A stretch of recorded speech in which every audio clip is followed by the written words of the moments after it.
on va chercher des primitives pour des fonctions usuelles, les fonctions qu'on a de référence. Alors, la première fonction, c'est la fonction f de x égale x puissance 4. Donc on veut trouver une primitive, c'est-à-dire on veut trouver la fonction dont la dérivée est x puissance 4. Alors du coup c'est une puissance, c'est x puissance 4.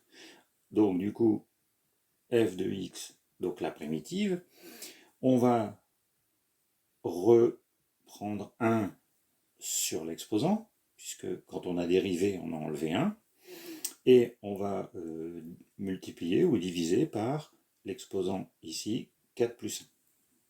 Donc du coup, la primitive de x puissance 4, c'est x puissance 5 sur 5.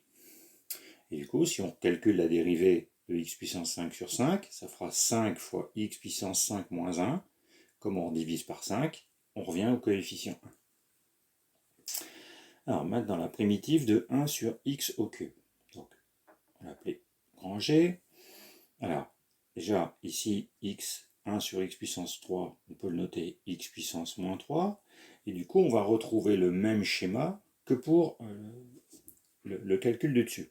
Donc du coup, on va prendre x puissance moins 3, on va ajouter 1 à l'exposant, et du coup, moins 3 plus 1, on reprend, donc on obtient x puissance moins 2 sur moins 2, ce qui fait qu'on obtient 1 sur 2x, enfin moins 1 sur 2x au carré.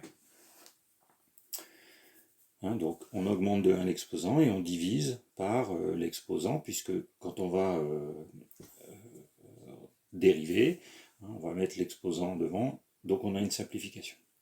Alors pour la fonction h, c'est la dérivée, une fonction dont la dérivée est 1 sur x, et la fonction dont la dérivée est 1 sur x, c'est ln de x, logarithme népérien de x.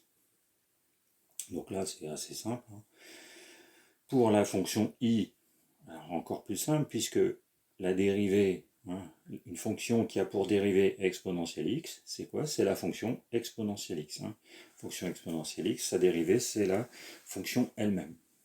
Donc voilà sur 4 exemples, des primitives de fonctions usuelles.